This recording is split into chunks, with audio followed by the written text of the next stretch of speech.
ഞങ്ങൾ അന്നേ പറഞ്ഞില്ലേ, നിങ്ങൾ എത്ര പേര് വിശ്വസിച്ചു? കുറെ പേരൊക്കെ വിമർശിച്ചെങ്കിലും ഞാൻ പറഞ്ഞില്ലേ, ചില സത്യങ്ങൾ ഇങ്ങനെയൊക്കെയാണ്. ഇല്ലോളം വൈകിയാലും അത് നിങ്ങൾക്ക് ബോധ്യപ്പെടും. ആർക്കെങ്കിലും അതിനെ സംബന്ധിച്ച് കേൾക്കാൻ പറ്റും. ആ മാങ്ങാണ്ടി ഗർഭത്തെക്കുറിച്ച് അന്ന് പലതവണ പറഞ്ഞിരുന്നു, എന്തിനേറെ പറയുന്നു. അതോടുകൂടി ഒരു കേസിൽ വരെ പ്രതിയാകുന്ന സാഹചര്യം എത്തി. ഏഷ്യാനെറ്റ് കൊടുത്ത കേസിനെ കുറിച്ചൊക്കെ ഇപ്പൊ എന്റെ പേരൊക്കെ വെണ്ടയ്ക്ക നിരത്തി അടിച്ചു വന്നത് നിങ്ങൾ കണ്ടതാണ്. ഇപ്പോ എന്ത് പറയാനുണ്ട് എന്നതിനെ സംബന്ധിച്ചാണ്. അതിനെക്കുറിച്ച് ചില കാര്യങ്ങൾ. റഹീം, ഹായ് ബ്രോ, ഓഡിയോ കേൾക്കുന്നുണ്ടോ? അതിനെക്കുറിച്ചൊന്ന് ഓക്കെ ആണോ? ബഷീർ പി എം, ഗൗരി ശങ്കർ, എല്ലാം കേൾക്കാൻ പറ്റുന്നുണ്ടല്ലോ? ഓഡിയബിൾ ആണല്ലോ അല്ലെ? ശബ്ദം എല്ലാം പക്കയാണല്ലോ? മുരളി മീന, പലരും റെസ്പോണ്ട് ചെയ്യുന്നുണ്ട്. അപ്പോൾ ഈ വിഷയമായിട്ട് ബന്ധപ്പെട്ട് ചില കാര്യങ്ങൾ പറയാതെ പോകുന്നത് ശരിയല്ല. കാര്യം നമ്മളൊരു മാധ്യമ പ്രവർത്തകൻ എന്നുള്ള നിലയ്ക്ക് ചില കാര്യങ്ങൾ കേൾക്കാൻ പറയും. മാധ്യമ പ്രവർത്തകൻ എന്നുള്ള നിലയ്ക്ക് ഒരു ഫോൺ കോൾ വരുന്നുണ്ട്, അതിന്റെ ഒരു പ്രശ്നമാണ്. ഈ ഒരു വാർത്ത ഏകദേശം 2 ആഴ്ചക്ക് മുന്നെയാണ് ഞാൻ റിപ്പോർട്ട് ചെയ്യപ്പെടുന്നത്. വളരെ സ്ട്രോങ് ആയിട്ടുള്ള ഒരിടത്ത് നിന്നാണ് ഇതിനെ സംബന്ധിച്ചുള്ള ഒരു ഇൻഫർമേഷൻ കിട്ടുന്നത്. ഇങ്ങനെ ഒരു സംഭവവികാസമുണ്ട്, റിപ്പോർട്ട് ചെയ്യാൻ പറ്റുമോ എന്നതിനെ കുറിച്ചാണ് ചോദ്യം വന്നത്. അപ്പോ അന്നത്തെ സന്ദർഭത്തിൽ തന്നെ ഈ റിപ്പോർട്ട് ചെയ്യപ്പെടേണ്ട സംഭവവും അത് ആർക്കെതിരെയാണെന്നുള്ളതാണ് വളരെ കൃത്യമായിട്ടുള്ള കാര്യം. ഒരു ജനപ്രതിനിധിയാണ്, അയാൾക്കെതിരെ ഒരു മാധ്യമ സ്ഥാപനത്തിനകത്തുള്ള ഒരു സംഭവമാണ്. ഇത് രണ്ടും പുറത്തേക്ക് വരാതെ ഒതുക്കി പിടിച്ചിരിക്കുന്ന സംഭവമാണ്. പലയിടങ്ങളിലെ സോഷ്യൽ മീഡിയ പോസ്റ്റുകൾ വരുന്നുണ്ട്.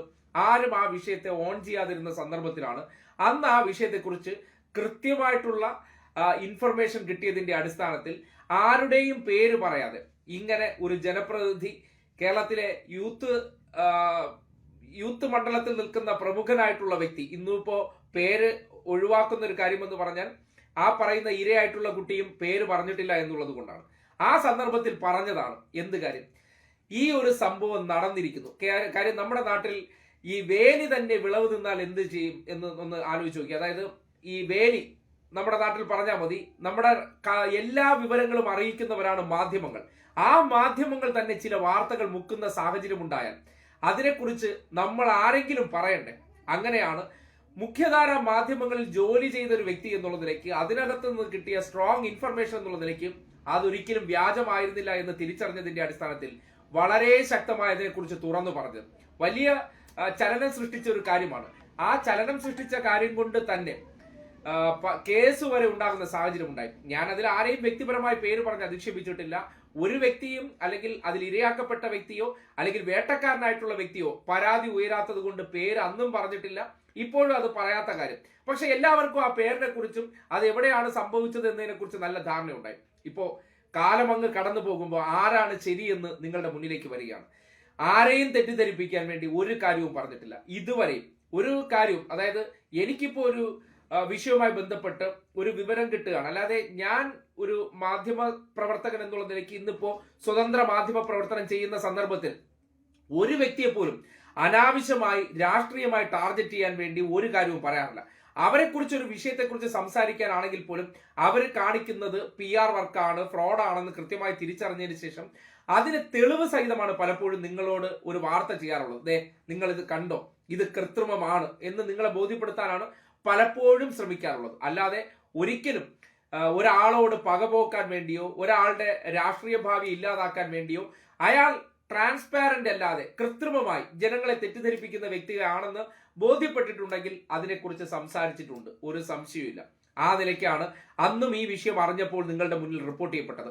അത് റിപ്പോർട്ട് ചെയ്യപ്പെട്ടു, പലതരത്തിലുള്ള സൈബർ അറ്റാക്കുകൾ നേരിടേണ്ടി വന്നു. അതായത് വലിയൊരു യൂത്ത് ഐക്കൺ ആണല്ലോ, ഫാൻ ഫോളോവേഴ്സ് ഉള്ളവരാണല്ലോ, റീൽസ് ബോയ് ആണല്ലോ. അപ്പോൾ സ്വാഭാവികമായിട്ട് ഇവിടങ്ങളിൽ ഉള്ളവരടുത്തെല്ലാം പറയും, നേരെ പോയി അവനെ തെറി വിളിക്കൂ എന്നുള്ളതാണ് കാര്യം. തിരിച്ചു മറുപടി ഇല്ലെങ്കിൽ എന്ത് ചെയ്യണം? തെറി വിളിച്ച് വായ പൂട്ടണം, അതാണ് ചെയ്യാറുള്ളത്. അതിനൊന്നും വകവെച്ച് കൊടുക്കാതെ തന്നെ ആ വിഷയവുമായി ബന്ധപ്പെട്ട് പറഞ്ഞ കാര്യത്തിൽ ഉറച്ചു നിന്നു. അതിന് പിന്നാലെയാണ് ആ വിഷയവുമായി ബന്ധപ്പെട്ട് ഏഷ്യാനെറ്റിനെ എന്തോ അപമാനിച്ചു എന്ന തരത്തിൽ എനിക്കെതിരെ കേസെടുക്കുന്ന സാഹചര്യമുണ്ടായി. എനിക്ക് മാത്രമല്ല, അതിന്റെ പേരിൽ 3-4 പേരുടെ പേരിൽ അവർ കേസ് കൊടുക്കുന്നു എന്ന പേരിലൊക്കെ അവർ ചാനലിലൂടെ വലിയ ബ്രേക്കിംഗ് കാർഡൊക്കെ അടിച്ച് കാണിച്ചത്. പക്ഷേ ഇപ്പോൾ എന്തായി? ഈ വിഷയവുമായി ബന്ധപ്പെട്ട് ഇന്നിപ്പോൾ ഒരു പരസ്യ പ്രതികരണം നടത്തിയിരിക്കുന്നതും ഏഷ്യാനെറ്റിലെ ഒരു ജീവനക്കാരിയാണ് എന്ന് കരുതിക്കൊണ്ട് ഇന്നലകളിൽ അവരായിരുന്നു എന്നല്ല അതിന്റെ അർത്ഥം എന്ന് പറയുന്നത്. പക്ഷേ ചില സ്ഥാപനങ്ങൾക്കകത്ത് മാധ്യമപ്രവർത്തകരടുത്തൊക്കെ ചിലർ ഉണ്ടാക്കി വെച്ചിരിക്കുന്ന നീക്കുപോക്കുകൾ, അല്ലെങ്കിൽ അവരോട് പോലും ഇമാതിരി ഞരമ്പൻ വേലത്തരം കാണിച്ചിട്ട് അത് ഈ സമൂഹത്തിന്റെ മുന്നിൽ പറയുന്നില്ല എന്ന് പറഞ്ഞാൽ ഇന്നിപ്പോ റെനി കാണിച്ചതിനെ അഭിനന്ദിക്കേണ്ടിയിരിക്കുന്നു. അവർ ഇനി മറ്റാർക്കും ഇത് ഉണ്ടാകരുത് എന്ന നിലയ്ക്ക് അത് വിളിച്ചു പറയുമ്പോൾ സമൂഹത്തിന്റെ മുന്നിൽ കൃത്യമായിട്ടുള്ള ഒരു സന്ദേശമാവുകയാണ്. അതായത് മാധ്യമപ്രവർത്തന മേഖലയിൽ നിൽക്കുന്നവരെങ്കിലും പലരോടും ഈ തരത്തിലുള്ള കോഴിത്തരങ്ങൾ കാണിക്കുമ്പോൾ, അല്ലെങ്കിൽ ഒരു ഗർഭമലസിയ സംഭവത്തെക്കുറിച്ച് ഒരു വലിയ സംഭവം ഉണ്ടാകുമ്പോൾ അതിനെക്കുറിച്ച് വിശദീകരിക്കാൻ പോലും തയ്യാറാകാതെ ഹൂ കേസ് അങ്ങനെയാണോ മറുപടി പറയേണ്ടത്? അതിനെക്കുറിച്ച് വ്യാജ വാർത്തയാണെങ്കിൽ വ്യാജത്തരമാണെന്ന് പറയണം. പക്ഷെ മുൻകാലങ്ങളിൽ അദ്ദേഹം ചെയ്ത പ്രവർത്തനങ്ങൾ വെച്ച് നോക്കുകയാണെങ്കിൽ നിങ്ങൾ ആലോചിച്ച് നോക്കൂ. പാലക്കാട് അദ്ദേഹം മത്സരിക്കുന്ന സന്ദർഭത്തിൽ, അല്ലെങ്കിൽ ഇദ്ദേഹത്തിനെതിരെ ആരോപണങ്ങൾ ഉയർന്നു വന്ന സന്ദർഭങ്ങളിലൊക്കെ നീലപ്പെട്ടി ആരോപണം വരുന്നു, നീലപ്പെട്ടിയും കൊണ്ടുവരുന്നു. നീലപ്പെട്ടി വെച്ചുള്ള വലിയ ഒരു പ്രത്യേകതരം ആ ഒരു ആരോപണത്തെ, അപ്പോൾ അന്നും അത് വ്യാജത്തരമാണോ എന്ന് സംശയിക്കേണ്ട സന്ദർഭമാണ്. കാര്യം കൃത്യമായിട്ടുള്ള PR പണിയിലൂടെ തനിക്കെതിരെ ഉയർന്നു വരുന്ന പല ആരോപണങ്ങളെയും പ്രതിരോധിക്കാനാണ് പതിവ്. പക്ഷെ ഇതിനെ സംബന്ധിച്ച് പ്രതിരോധിക്കാനേ അവസരങ്ങളില്ലാതെ പോയി. അന്ന് ആ വിഷയവുമായി ബന്ധപ്പെട്ട് കൃത്യമായിട്ടുള്ള വിവരങ്ങൾക്കിടെ അടിസ്ഥാനത്തിൽ അങ്ങ് തമിഴ്നാട് വരെ പോയ ആ കഥയ്ക്ക് പിന്നാലെ ഇന്നിപ്പോ മറ്റൊരാളോട് കൂടി ഇത് ചെയ്തിട്ടുണ്ടെന്നും അതിന്റെ പേരിൽ 5 സ്റ്റാർ ഹോട്ടലിലേക്കൊക്കെ ക്ഷണിച്ചിട്ടുണ്ടെന്നും ഒക്കെ പറയുമ്പോൾ ഒരു വ്യക്തിയെ നിങ്ങൾക്ക് ഇപ്പൊ ബോധ്യപ്പെടുന്നില്ല. അപ്പോ അന്ന് വിമർശിച്ചവർക്ക് ഇപ്പോൾ എന്താണ് മറുപടി പറയാനുള്ളത് എന്ന് ചോദിക്കാൻ ന്യായമായിട്ട് എനിക്ക് അവകാശമുണ്ട്. നിങ്ങൾ അന്ന് ആക്ഷേപിച്ചവർ, തെറി പറഞ്ഞവർ, മോശമായിട്ട് പറഞ്ഞവർ, ഞാൻ ഒന്നിനും തിരിച്ച് പ്രതികരിച്ചിട്ടില്ല. കാര്യം ചിലർക്ക് ആ സന്ദർഭത്തിൽ ഞാൻ പൊതുവെ എൻ്റെ ഫേസ്ബുക്ക് കമന്റുകൾ വായിക്കുന്നതും കുറവാണ്, അതിനെ സംബന്ധിച്ച് പ്രതികരണങ്ങൾ കൊടുക്കുന്നതും പതിവാണ്. കാര്യം വ്യക്തിക്ക് ചിലപ്പോൾ ഉൾക്കൊള്ളാൻ പറ്റിയില്ലെങ്കിൽ തെറി അഭിഷേകം നടത്തിയിട്ട് പോകുന്നതിനെ മറുപടി കൊടുക്കുന്നത് എൻ്റെ വില കുറയ്ക്കുമെന്നുള്ളത് കൊണ്ട് ഞാൻ പലപ്പോഴും ഇപ്പോൾ ലൈവായിട്ടൊക്കെ ആരെങ്കിലും എന്തെങ്കിലുമൊക്കെ പറയുന്നുണ്ടെങ്കിൽ അതിന് കൃത്യമായിട്ട് മറുപടി പറയും. അല്ലാതെ കമന്റിന്റെ പിന്നാലെ പോയി മറുപടി പറഞ്ഞ് വലിയ ആളാകാം, അല്ലെങ്കിൽ ഒരാളുടെ വായടപ്പിച്ചങ്ങ് വലിയ ഇതാകാമെന്നൊന്നും എനിക്ക് യാതൊരുമില്ല. ഫേക്ക് ഐഡികളിൽ നിന്ന് വന്നിട്ട് ചില ഫാൻ ഫോളോവേഴ്സ് അടിക്കുന്ന വാചകങ്ങൾക്കൊന്നും ഒരു അർത്ഥവുമില്ല. അവരുടെ ഉദ്ദേശം തന്നെ നമ്മളെ പ്രകോപിപ്പിക്കുക എന്നുള്ളതാണ്. അവിടെ പ്രകോപിപ്പിക്കാൻ ലക്ഷ്യമിട്ട് വരുന്നുണ്ടെങ്കിൽ, അല്ലെങ്കിൽ അങ്ങനെ കൂടളവി വരുന്നുണ്ടെങ്കിൽ, ഞാൻ പറഞ്ഞ കാര്യത്തിൽ എവിടെയോ ശരി ഉണ്ടായിരുന്നു എന്നാണ് ഞാൻ വിശ്വസിക്കുന്നത്. അന്നും എനിക്കെതിരെ ഇത്തരം പ്രചരണങ്ങൾ ഉണ്ടായ സന്ദർഭത്തിൽ ഞാൻ വിശ്വസിച്ചിരുന്നത് ഞാൻ പറഞ്ഞ കാര്യങ്ങളിൽ കണ്ടന്റ് ഉണ്ടായിരുന്നു, കൊള്ളേണ്ടടുത്തത് കൊണ്ടു എന്നുള്ളത് കൊണ്ടാണ് ആ രീതിയിലുള്ള പ്രതികരണങ്ങൾ ഉണ്ടായത്. പോരാത്തതിന് നിശബ്ദമാക്കാൻ കേസ് വരെ ഉണ്ടായത്. ഇന്നിപ്പോ ഈ വിഷയത്തിലേക്ക് വന്നു നിൽക്കുമ്പോൾ നിങ്ങൾ വിമർശിച്ചവർ, അവിശ്വസിച്ചവർ, നിങ്ങൾ സംശയദൃഷ്ടിയോടെ നോക്കിയവർ എന്ത് പറയുന്നു? അപ്പോ നമ്മൾ ആരെയും ടാർഗറ്റ് ചെയ്ത് ഒരു വ്യക്തിയെ സമൂഹത്തിന്റെ മുന്നിൽ ഇല്ലാതാക്കാൻ ചെയ്താൽ, ഇപ്പോ വെളിപ്പെടുത്തൽ നടത്തിയിരിക്കുന്ന വ്യക്തിയുടെ രാഷ്ട്രീയം നിങ്ങൾ എടുത്ത് പരിശോധിച്ചാൽ അവർക്കൊരു കോൺഗ്രസ് ബാക്ക്ഗ്രൗണ്ട് ഉള്ളവരാണ്, അവർ ഭാരത് ജോഡോ യാത്രയിൽ നടന്നവരാണ്, അവർ VD സതീശൻ കേക്ക് മുറിച്ചു കൊടുക്കുകയാണ് അവരുടെ ബർത്ത്ഡേക്ക് ഒപ്പം നിന്ന്. അങ്ങനെ കോൺഗ്രസ് നേതാക്കന്മാരുമായിട്ട് അടുത്ത ബന്ധമുള്ളവരടുത്താണ് ഈ രീതിയിലുള്ള പ്രവർത്തനങ്ങൾ ഒരു യൂത്ത് നേതാവ് നടത്തിയിരിക്കുന്നത്. സ്വാഭാവികമായിട്ടൊന്ന് ചിന്തിച്ചു നോക്കിയേ, ഒരു പബ്ലിക് ഫിഗർ ആയിട്ട് നിൽക്കുന്ന വ്യക്തി ഇതൊക്കെ ഇപ്പോഴും കാണിക്കാൻ, ഇപ്പൊ ഒരു പ്രായത്തിലൊക്കെ ഇതൊക്കെ കാണിക്കുന്നത് നമുക്ക് മനസ്സിലാക്കാം. പക്ഷെ ഒരു സമൂഹത്തിന്റെ മുഖ്യധാരയിൽ ജനങ്ങളെ സേവിക്കേണ്ട കാര്യം സ്ത്രീകൾ ഉൾപ്പെടെയുള്ളവരാണ് തന്റെ മണ്ഡലത്തിലുള്ളവർ. അവിടെയെല്ലാം കുറച്ച് തൊലിവെളുപ്പുള്ളവരൊക്കെ വന്നു കഴിഞ്ഞാൽ ആശാന് ആ ഉള്ളിൽ കിടക്കുന്ന ഉണർന്നു വരുന്നു എന്നുള്ള ഒരു സംശയം നമുക്ക് ഉണ്ടാകുന്ന സാഹചര്യം ഉണ്ടാക്കുകയാണ്. കാര്യം ഒരു കാര്യം നിങ്ങൾ മനസ്സിലാക്കുക, പല നാൾ കള്ളൻ ഒരു നാൾ പിടിയിലെന്നാണ്. ഇത് പല നാളായിട്ട് ആവർത്തിച്ചു വരുന്ന കാര്യമാണ്. പലയിടങ്ങളിലും പരാതി പറയാത്ത അവരുടെ ദൗർബല്യത ഇദ്ദേഹത്തിന്റെ ആനുകൂല്യമായി കാണുകയാണ്. ഞാൻ എന്തോ ഇതൊക്കെ ചെയ്യാൻ യോഗ്യനായിട്ടുള്ള വ്യക്തിയാണ്, സവർണ തമ്പുരാനാണ്, അപ്പൊ ഇതൊക്കെ സ്വാഭാവികമാണ്, മറ്റുള്ളവർ അതങ്ങ് സഹിച്ചോളണം. അതുകൊണ്ടാണല്ലോ ഈ കുട്ടിയോടും പറഞ്ഞിരിക്കുന്നത്, തിരിച്ച് ഒരു ഹാബിച്വൽ ഒഫൻഡർ ആണെന്നാണ് പറയുന്നത്. അതായത് ഇത്തരം കേസുകളിൽ നിരന്തരം ഒരു പ്രതി, അല്ലെങ്കിൽ അത്തരം മനോഭാവമുള്ള, അല്ലെങ്കിൽ ഇദ്ദേഹത്തിന് അത്തരം ക്രിമിനൽ കുറ്റങ്ങൾ ചെയ്യാൻ വാസനയുള്ള വ്യക്തി എന്നാണ് ആ കുട്ടി തന്നെ പറഞ്ഞിരിക്കുന്ന കാര്യം. അതിൽ നിന്ന് മനസ്സിലാക്കാൻ പറ്റുന്ന ഒരു കാര്യമുണ്ട്, ഇയാൾ ഇത് പലരോടും ചെയ്തിരിക്കുന്നു. പലരും ഇയാളുടെ പദവികളെ പരിഗണിച്ചുകൊണ്ട്, ബന്ധങ്ങളെ പരിഗണിച്ചുകൊണ്ട് ഇതിനെക്കുറിച്ചൊന്നും മിണ്ടിയിട്ടില്ല. അപ്പോൾ അതെനിക്കൊരു ആനുകൂല്യമാണ്. എല്ലാവരും എനിക്ക് മുന്നിൽ ഇങ്ങനെയാണ്. സ്ത്രീകൾ എന്ന് പറഞ്ഞാൽ പുറത്ത് വാചകങ്ങൾക്കപ്പുറം വെറും വില കൽപ്പിക്കാത്ത, സ്ത്രീകൾക്ക് ഒരു മാന്യതയും കൽപ്പിക്കാത്ത വ്യക്തിയാണെന്ന് തെളിഞ്ഞിരിക്കുകയാണ്. അപ്പോൾ അതിൽ നിന്ന് മനസ്സിലാക്കേണ്ട ഒരു കാര്യം, അന്ന് ഇവിടത്തെ വേലി തന്നെ വിളവ് തിന്നു എന്ന് പറയുന്ന മുഖ്യധാരാ മാധ്യമങ്ങൾ ഇതെല്ലാം മുക്കിയ സന്ദർഭത്തിൽ നിങ്ങളെ അറിയിക്കുക എന്നുള്ളത് ഒരു മാധ്യമ ധർമ്മമാണെന്ന് കാര്യം ഇവർ കരുതുകയാണ്, ഇവർ വിചാരിച്ചാൽ മാത്രമേ ഈ നാട്ടിലേക്ക് സത്യങ്ങൾ എത്താവൂ, അവർക്ക് ഫേവറിസം ഉള്ളവർ അല്ലെങ്കിൽ അവർക്ക് താല്പര്യമുള്ളവർ അവരെ കുറിച്ച് ഇനി എന്ത് തരം കാര്യങ്ങളും തെളിവടക്കം പുറത്തു വന്നാൽ അതിനെ മുക്കുക, ഞങ്ങൾ പറഞ്ഞില്ലെങ്കിൽ, ഞങ്ങൾ റിപ്പോർട്ട് ചെയ്യപ്പെട്ടില്ലെങ്കിൽ അതിൽ വസ്തുതയില്ല. മറ്റത് അതായത് ഓൺലൈനായിട്ടൊക്കെ നമ്മൾ ഇതിൽ നിന്നൊക്കെ പുറത്തിറങ്ങിയിട്ട് വന്നിട്ട് ഇത്തരം കാര്യങ്ങളൊക്കെ ചെയ്യുന്നത് അതൊന്നും ക്രെഡിബിലിറ്റി ഇല്ലാത്തതാണ്. ഞങ്ങൾ ഇവിടുത്തെ വലിയ മുതലാളിമാർ നടത്തുന്ന സ്ഥാപനം ആയതുകൊണ്ട് ഞങ്ങൾ പറഞ്ഞാൽ മാത്രമേ ജനങ്ങൾ വിശ്വസിക്കാവൂ എന്ന് പറയുന്നിടത്ത് ഇന്ന് അവർ നിർബന്ധിക്കപ്പെട്ടിരിക്കുകയാണ്. ആ വാർത്തയെ പരിപൂർണമായി ഇഗ്നോർ ചെയ്തവർ, കേസ് കൊണ്ട് വായടപ്പിക്കാൻ ശ്രമിച്ചവർ ഇന്ന് ഈ വിഷയത്തെ എടുത്ത് ആഘോഷിക്കുമ്പോൾ സ്വാഭാവികമായിട്ട് മനസ്സിലാക്കൂ, ഇന്ന് നിൽക്കക്കള്ളിയില്ലാത്ത അവസ്ഥ വന്നു. അതുകൊണ്ട് ചെയ്തേ മതിയാകൂ എന്നുള്ള അവസ്ഥയിലെത്തി. ആ ഉന്നതനായിട്ടുള്ള വ്യക്തിക്ക് പോലും പിടിച്ചാൽ പിടി കിട്ടുന്ന അവസ്ഥയിലല്ലാത്ത രീതിയിലേക്ക് പോയതുകൊണ്ട് ഇന്ന് അതിനെക്കുറിച്ച് പലരും നിശബ്ദ പാലിക്കുകയാണ്. കോൺഗ്രസ്സുകാർ ആരും വാ തുറന്നിട്ടില്ല. എന്തുകൊണ്ട് പറയുന്നില്ല? ഇത്രയും വലിയൊരു ആരോപണം. അന്തസ്സുണ്ടെങ്കിൽ രാജിവെക്കുകയാണ് വേണ്ടത്. കാര്യം ഈ ധാർമ്മികതയെക്കുറിച്ച് കൂടെ അതായത് മുഖ്യമന്ത്രിയുടെ മകൾക്കെതിരെയോ അല്ലെങ്കിൽ മറ്റാർക്കെതിരെയോ ഒരു ആരോപണം മാധ്യമങ്ങൾ സൃഷ്ടിച്ചു കഴിഞ്ഞാൽ ഉടനടി രാജിവെയ് ക്യാമറ ഫോട്ടോഷൂട്ടുകൾ ആരംഭിക്കുന്നവർ ഇന്നിപ്പോ അനക്കോ ഇല്ല, ആവിയില്ല. അന്തസ്സും അഭിമാനവും ഉണ്ടെങ്കിൽ എന്ത് ചെയ്യണം? രാജിവെച്ച് ഇറങ്ങിപ്പോണം. ആ രീതിയിലുള്ള പ്രതികരണങ്ങൾ വളരെ കൃത്യമായിട്ട് ഒരാൾ, അനുഭവപ്പെട്ട ഒരു സ്ത്രീ ഈ സമൂഹത്തിനോട് വിളിച്ചു പറയുമ്പോൾ, ഒരു ജനപ്രതിനിധിയായിട്ടുള്ള വ്യക്തി നീതിപരമായിട്ട് അദ്ദേഹം ഭരണഘടനയിൽ തൊട്ട് സത്യം ചെയ്യുമ്പോൾ എല്ലാ ജനങ്ങൾക്കും നീതി കൊടുക്കുമെന്നാണ് പറയുന്നത്.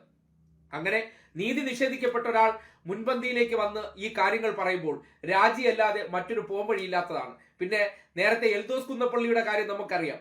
രാജിവെച്ചോ എന്ന് ചോദിച്ചാൽ ഇല്ല. കേസ് വരെ ആയ കാര്യം മുൻകൂർ ജാമ്യം എടുത്തതിന് ശേഷം കോടതി വെറുതെ വിട്ടല്ലോ എന്ന രീതിയിൽ ഇനിയിപ്പോ 5-6 ദിവസത്തേക്ക് ഈ രീതിയിൽ ജനങ്ങളുടെ വലിയ വിമർശനം ഉണ്ടാകുന്നതുകൊണ്ട് ഈ മൗനത്തിലേക്ക് അങ്ങ് പോകും. സതീശൻ സ്ഥിരം ചെയ്യുന്ന ഒരു നമ്പറാണ്, മിണ്ടാതെ എവിടെയെങ്കിലും പോയി പതുങ്ങിയിരിക്കും. അത് കഴിഞ്ഞിട്ട് അടുത്ത വിഷയം നമുക്ക് എന്ത് ചെയ്യാം, കുത്തിപ്പൊക്കി കൊണ്ടുവന്ന് ഇതിനെ ആൾക്കാരുടെ മുന്നിൽ നിന്ന് അങ്ങ് മാറ്റിക്കഴിഞ്ഞാൽ പിന്നെ കഴിഞ്ഞു, പിന്നെ രാജിവെക്കേണ്ട കാര്യമില്ല. ഈ രീതി പയറ്റുകാനാണ് ഇപ്പോ ശ്രമിക്കുന്നത് എന്നാണ് മനസ്സിലാക്കാൻ കഴിയുന്നത്. അങ്ങനെ ചെയ്യാൻ പോകുന്നുള്ളൂ. എന്തായാലും ഈ വിഷയവുമായി ബന്ധപ്പെട്ട ഒരു ചാരിതാർത്ഥ്യമുണ്ട്.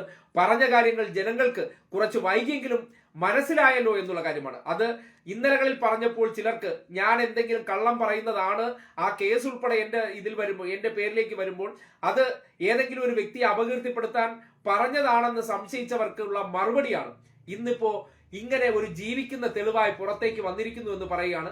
അത് മാധ്യമ മേഖലയിൽ ഒരു കാര്യത്തെക്കുറിച്ച് കൃത്യമായി അറിഞ്ഞ് പുറത്തേക്ക് പറഞ്ഞ് അത് യാഥാർത്ഥ്യമായി കാണുമ്പോൾ ചെയ്ത ജോലിയിലുള്ള ഏറ്റവും വലിയ സംതൃപ്തി അവിടെ നിന്ന് കിട്ടുന്നു എന്ന് മാത്രമാണ് പറയാനുള്ളത്.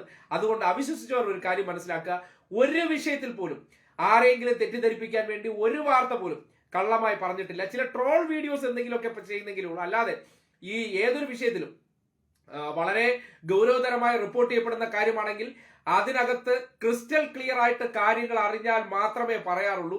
ആരെയും തേജോവധം ചെയ്യാനോ സമൂഹത്തിന്റെ മുന്നിൽ ആക്ഷേപിക്കാനോ ചിലർ സൃഷ്ടിച്ചിട്ട് ഇറക്കി വിടുന്ന വ്യാജത്തരം പോലെ ഒരു കാര്യവും പറയാനും പോകുന്നില്ല, ഇനി പറയത്തുമില്ല. ആ ഉത്തമ ബോധ്യമാണ് ആ വിഷയവുമായി ബന്ധപ്പെട്ട് കേസ് വന്നിട്ട് പോലും തിരുത്തി പറയാത്തത്. ഇപ്പോ അത് ആര് പറഞ്ഞതാണ് ശരി എന്നുള്ള നിലയ്ക്ക് കാര്യങ്ങൾ എത്തുമ്പോൾ വളരെയധികം സന്തോഷം തോന്നുന്നുണ്ട് എന്ന് മാത്രമാണ് ഈ സന്ദർഭത്തിൽ പറയാനുള്ളത്. ഒരുപാട് പ്രതികരണങ്ങൾ വന്നു പോകുന്ന കണ്ടു. പലതരത്തിലുള്ള അപ്പൊ ഇതാണ് കാര്യങ്ങൾ പറയാനുള്ളത്. സനോജ്, ബാലൻ, മുരളി, മീന, ഒരുപാട് പേരുടെ പ്രതികരണങ്ങൾ. Syed Ibnu Hashim, who cares Rini R John കേസ്, എൽദോ വർഗീസ് ഇട്ടിട്ടുണ്ട്. താങ്കളുടെ ജീവന് ഇനി തന്നെ ഭീഷണി ഉണ്ടാകും. അതൊന്നും നോക്കിയിട്ട് കാര്യമില്ല സീതക്ക, ഇതൊക്കെ നമ്മുടെ ജീവന്റെ ജോലിയുടെ ഭാഗമല്ലേ. ചില സത്യങ്ങൾ പറയുമ്പോൾ ചിലരെ പൊള്ളിക്കും, പക്ഷെ നമ്മൾ പറയാതിരിക്കാൻ പറ്റില്ലല്ലോ. കാപട്യമായി ഈ സമൂഹത്തിന്റെ മുന്നിൽ മുഖ്യധാരയിൽ നിൽക്കാൻ പാടില്ല എന്നുള്ളൊരു വലിയ കൃത്യമായിട്ടുള്ളതാണ്. ചത്തത് കീചകനെങ്കിൽ കൊന്നത് ഭീമൻ തന്നെ എന്ന് പറഞ്ഞതുപോലെ ആയല്ലോ. ബിനീഷ്, പിന്നെ ആർ ഗംഗ GR, ഷഹീറ അബ്ദുൾ നിജാസ്, ഏഷ്യാനെറ്റിൽ ജോലി ചെയ്തിരുന്ന ഒരു സാധാരണ മാധ്യമ പ്രവർത്തക മാത്രമല്ലല്ലോ ആരോപണം ഉന്നയിച്ച റിനി അർജു. അതെ, അവരൊരു സിനിമാ നടിയാണ്, പല കാര്യങ്ങളിൽ മുഖ്യധാരയിൽ നിന്നവരാണ്, മോഡലാണ്, അങ്ങനെ പല മേഖലയിൽ തിളങ്ങി നിന്നവരടുത്താണ് ഈ വേലത്തരം കാണിക്കുന്നത്. അവരൊക്കെ ഒരുപാട് പേരെടുത്ത് ഇടപഴകുന്നവരാണ്. ഒരു പുതിയ വൈബ്രന്റ് ആയിട്ടുള്ള ഒരു ചെറുപ്പക്കാരനായിട്ടുള്ള ഒരു MLA എന്നുള്ള നിലയ്ക്കാണ് അവരൊക്കെ ചാറ്റ് ചെയ്യാൻ തയ്യാറാകുന്നത്. അപ്പൊ ചാറ്റ് ചെയ്യാൻ തയ്യാറാകുന്ന ആദ്യ മെസ്സേജ് തന്നെ പറയുകയാണ്, നമുക്ക് 5 സ്റ്റാർ ഹോട്ടൽ മുറി എടുത്താലോ. എന്ത് തരം മനോഭാവമാണെന്നാണ്. ഇത് വേറെ ഒന്നും പറയാനില്ല. നമുക്ക് 5 സ്റ്റാർ റൂം എടുക്കാം, ഒന്നും പേടിക്കേണ്ട. അതിന്റെ ഒരു ഭീഷണിയും കൂടെ, ഇതിനേക്കാൾ വലിയ ആരോപണങ്ങൾ വന്ന രാഷ്ട്രീയ നേതാക്കന്മാരുണ്ട്. അതൊന്ന് നിങ്ങൾ ആലോചിച്ചാൽ മതി. ഇവര് നേരത്തെ കണ്ടിരിക്കുന്ന, അതായത് സൂര്യനെല്ലി കേസ് ഉൾപ്പെടെയുള്ള പല കേസുകളിലും, വലിയ പ്രമാദമായ കേസുകളിലെ രാഷ്ട്രീയ നേതാക്കന്മാരെന്ന് പറയുന്നത് ഇവരുടെ തലതൊട്ടപ്പന്മാരാണ്. അവരൊക്കെ രക്ഷപ്പെട്ടു പോയത് അറിയാലോ എന്നുള്ള നിലയ്ക്ക് ഇന്നത്തെ കാലഘട്ടത്തിൽ നിന്ന് ഇത് പറയുന്നുണ്ടെങ്കിൽ ഉള്ളിൽ കുടിയേറിയിരിക്കുന്ന സ്ത്രീവിരുദ്ധതയും മാടമ്പിത്തരമാണ് അതിൽ നിന്ന് ബോധ്യപ്പെടുന്നതെന്ന് പറയേണ്ടി വരികയാണ്. എന്തായാലും പലതരത്തിലുള്ള മറുപടികൾ വരുന്നുണ്ട്. അപ്പോൾ ഇതാണ് ഈ വിഷയവുമായി ബന്ധപ്പെട്ട് പറയാനുള്ളത്. സമീർ പുത്തൻ വീട്ടിൽ, പാർട്ടി ഓഫീസിൽ വെച്ച് MLA വനിതാ നേതാവിനെ പീഡിപ്പിച്ചപ്പോൾ നിന്റെ വായിൽ ഏത്തയ്ക്കായി. പാർട്ടി ഓഫീസിൽ വെച്ച് വനിതാ MLA, ഞാൻ ചോദിച്ച കുറെ മാധ്യമങ്ങൾ റിപ്പോർട്ട് ചെയ്യുന്ന കഥകളുണ്ട്. ഇതുപോലുള്ള സമീർ പുത്തൻ വീട്ടിൽ പോലെ ചിന്തിക്കുന്ന കാര്യം മാധ്യമങ്ങൾ പറഞ്ഞു കഴിഞ്ഞാൽ ഒരു ഊഹാപോഹ കഥയാണ്. ഇതുപോലെ പരാതിയായിട്ട് വന്നാൽ പോലും എന്തില്ല, ഞാൻ പറഞ്ഞ ഏതൊരു വ്യക്തിയായിരുന്നാലും, ഇപ്പൊ ഇടതുപക്ഷമായിക്കോട്ടെ വലതുപക്ഷമായിക്കോട്ടെ ആരും ആയിക്കോട്ടെ, ഏതിപ്പോ ഇടതുപക്ഷത്തിലെ ഒരു നേതാവ് ഈ കാര്യം ചെയ്തു കഴിഞ്ഞാൽ ഞാൻ വന്നിരുന്ന് ന്യായീകരിക്കുമെന്ന് ചിലർ കരുതുകയാണ്. നിങ്ങൾക്കത് ന്യായീകരിക്കേണ്ടി വരുമെന്ന് ഞാൻ പറയുന്നത് അങ്ങനത്തെ ഒരു ആവശ്യമേ ഇല്ല. തെറ്റ് ചെയ്തിട്ടുണ്ടെങ്കിൽ, ഇപ്പോ വേടന്റെ കാര്യത്തിൽ ഞാൻ ന്യായീകരിക്കുന്ന കൂട്ടത്തിലാണ്, വേടനോടൊപ്പമാണ്. എന്തുകൊണ്ടെന്നാൽ വേടന്റെ കാര്യവുമായി ബന്ധപ്പെട്ട് പഴയ ആരോപണങ്ങൾ, ഒരാൾക്ക് ഒരു അപ്പർ ഹൈറ്റ്സിൽ എത്തുമ്പോൾ ചെയ്യുന്ന പ്രവർത്തനം. പക്ഷേ ആ ഹൈറ്റ്സിൽ എത്തിയതിനു ശേഷം 2020-21 ഇന്നലെയോ മെനങ്ങാന്നോ സംഭവിച്ചതല്ല, അന്ന് ലോക്ക്ഡൌൺ കാലഘട്ടത്തിൽ ഉണ്ടായ സംഭവത്തെ കുറിച്ച് പറയുമ്പോൾ അത് ദുരുദ്ദേശത്തോടു കൂടി ചെയ്യുന്ന പ്രവർത്തനമാണെന്ന് പറയാറുണ്ട്. പക്ഷെ ഏതൊരു മനുഷ്യന്റെയും, ഞാൻ ഒരു പച്ചയായ മനുഷ്യരായിട്ട് സംസാരിക്കും, ഈ സ്ത്രീ പുരുഷൻ തമ്മിലുള്ള ബന്ധങ്ങൾ എന്ന് പറയുന്നത് ഏതൊരു വ്യക്തിയുടെ ജീവിതത്തിൽ സംഭവിക്കാവുന്ന കാര്യങ്ങളാണ്. പക്ഷേ അതിൽ കൺസെന്റ് എന്ന വാക്കിനെ ദുരുപയോഗം ചെയ്തുകൊണ്ടും അല്ലെങ്കിൽ മറ്റൊരാളുടെ മൊറാലിറ്റിക്ക് ഒരു വിലയും കൊടുക്കാതെ ചെയ്യുന്ന പ്രവർത്തനങ്ങളെയാണ് ഞാൻ തുറന്ന് എതിർക്കുന്നതെന്ന് പറയുകയാണ്. അല്ലാതെ ഏതൊരു വ്യക്തി, ഇപ്പൊ ഇടതുപക്ഷക്കാരനായതുകൊണ്ട് ഏതൊരു സ്ത്രീയുടെ അടുത്ത് ഇത് ചെയ്യാമെന്നൊന്നും ഞാൻ പറയത്തില്ല. അങ്ങനെ ചെയ്തിട്ടുണ്ടെങ്കിൽ അവരൊന്ന് ലൈനിലേക്ക് നിൽക്കാനായിട്ട് യാതൊരു, ഇപ്പൊ ഞാനാണെങ്കിൽ പോലും പിന്നീട് വന്നിരുന്ന് ഇതുപോലെ നിങ്ങളുടെ അടുത്ത് വാചകം അടിക്കാൻ പറ്റുമോ? അങ്ങനെ നിൽക്കാൻ പറ്റത്തില്ല. അതൊരു യാഥാർത്ഥ്യമായിട്ടുള്ള കാര്യമാണ്. അതിനെ ഒന്നും ന്യായീകരിക്കുന്നില്ല. ഇപ്പോ സമീർ പുത്തൻ വീട്ടിലെ പാർട്ടി ഓഫീസിൽ, ഞാൻ പാർട്ടി ഓഫീസിലെ രാധ എന്നൊരു സ്ത്രീയെ നിലമ്പൂരിൽ വെച്ചിട്ട് ചാക്കി കെട്ടി വെച്ചിരുന്നത്, സമീർ അത് കണ്ടിട്ട് എന്താ ചെയ്തത്? പോയി അവർക്ക് ഷേക്ക് ഹാൻഡ് കൊടുത്തോ? ഈ അടുത്ത കാലത്ത് തന്നെ മലപ്പുറത്ത് വേറെ ഒരു യൂത്ത് നേതാവ് ഒരു പെൺകുട്ടിയെ അടുക്കളയ്ക്കകത്ത്, അതായത് പീഡിപ്പിച്ച് കൊലപാതകം ചെയ്ത് വീട്ടിന്റെ അടുക്കളയ്ക്കകത്ത് ചായപ്പില് വെട്ടിമൂടിയതിനു ശേഷം, വിഷ്ണു എന്നാണ് പേരും തോന്നുന്നു, എന്നിട്ട് ആ തിരോധാനത്തെ കുറിച്ച് അന്വേഷണം നടത്തണമെന്ന് ആവശ്യപ്പെട്ട് പോലീസ് സ്റ്റേഷന്റെ മുന്നിൽ നേരെ സമരത്തിന് പോയ ചരിത്രമുള്ളവരുണ്ട്. അതൊന്നും കണ്ടില്ലായിരുന്നു. അത്രയും തീവ്രമായിട്ടുള്ള പ്രവർത്തനമൊന്നും ഇവിടെ ആരും ചെയ്തിട്ടില്ല. പിന്നെ മാധ്യമങ്ങൾ എല്ലാ കാലത്തും ഇടതുപക്ഷ വിരുദ്ധമായിട്ടുള്ള ചില കഥകൾ, ഈ ഊന്നു പോയതിനെ പറന്നുപോയി എന്ന രീതിയിലൊക്കെ അങ്ങ് എഴുതി പൊലിപ്പിക്കും. എന്നാൽ ചെയ്യുന്നവരെയോ, നിങ്ങൾ ഈ ഇത്രയും ദിവസമായി ഏതെങ്കിലും ഒരു മാധ്യമത്തിൽ ഈ പറയുന്ന വ്യാജനെ കുറിച്ച് വലിയ വാർത്ത വന്നു? നിങ്ങളൊന്ന് ആലോചിച്ച് നോക്കിയേ. ഇപ്പൊ ഈ സമീർ പറയുന്ന കാര്യം വെച്ചിട്ട് തന്നെ പാർട്ടി ഓഫീസിലെ വിഷയങ്ങളെ കുറിച്ച് തന്നെ ആലോചിച്ചു. ഏതെങ്കിലും ഇടതുപക്ഷ ഓഫീസിൽ ഈ സംഭവം നടന്നെങ്കിൽ വാർത്തയുടെ ആഘോഷം നടന്നേനെ. എന്നാൽ ഇങ്ങനെ ഒരു യൂത്ത് നേതാവിനെ കുറിച്ച് ഇത്രയും ഗുരുതരമായ ആരോപണം, അത് നിങ്ങൾ നാളത്തെ പത്രങ്ങളിലെ ഫ്രണ്ട് ഷീറ്റുകളിൽ നോക്കിക്കോളൂ. എവിടെയെങ്കിലും ഒരിടത്ത് ഇത് വലിയ വാർത്തയായിട്ട് അച്ചടിക്കുമോ എന്ന് നോക്കിയോ. അവിടെയാണ് പൊതിഞ്ഞു പിടിക്കുന്നത്. അവിടെയാണ് ഇവർക്ക് ചിലരെയൊക്കെ സംരക്ഷിക്കാൻ തോന്നുന്നത്. അതൊക്കെയാണ് ഈ നാട്ടിൽ നടക്കുന്ന മാധ്യമ ഒളിപ്പിക്കൽ എന്ന് പറയുന്നത്. അത് താല്പര്യമാണ്. ആ താല്പര്യത്തെയാണ് ഇപ്പൊ പുറത്തു നിന്ന് ഞങ്ങളെപ്പോലുള്ളവർ തുറന്നു കാട്ടാൻ പരിശ്രമിക്കുന്നത്. അതിൽ ചിലതൊക്കെ പറഞ്ഞത് ഒരു സന്ദർഭത്തിൽ മാധ്യമങ്ങൾ റിപ്പോർട്ട് ചെയ്തില്ല എന്ന പേരിൽ അതിനെ ന്യായീകരിക്കുന്നവർ ഇന്നിപ്പോ ജീവനോടെയുള്ള ഒരു വ്യക്തി വന്നിട്ട് അതിനെ സംബന്ധിച്ച് പ്രതികരിക്കുമ്പോൾ നിങ്ങളെല്ലാം നേരത്തെ പറഞ്ഞ കണക്ക് വായ്ക്കകത്ത് ഏത്തക്ക ഇരിക്കുന്ന അവസ്ഥയിൽ നിൽക്കേണ്ടി വരുന്നില്ലേ സമീർ പുത്തൻ വീട്ടിൽ എന്നൊക്കെ മാത്രമേ ചോദിക്കുന്നുള്ളൂ. അങ്ങനെ പലതരത്തിലുള്ള പ്രതികരണങ്ങൾ പലയിടങ്ങളിൽ നിന്ന് പലരും തരുന്നുണ്ട്. എന്തായാലും പ്രതികരിച്ചവർക്ക് എല്ലാവർക്കും നന്ദി. ഒരു വലിയ സന്തോഷമുണ്ട് ഇന്നത്തെ ദിവസം വന്ന് നിൽക്കുമ്പോൾ.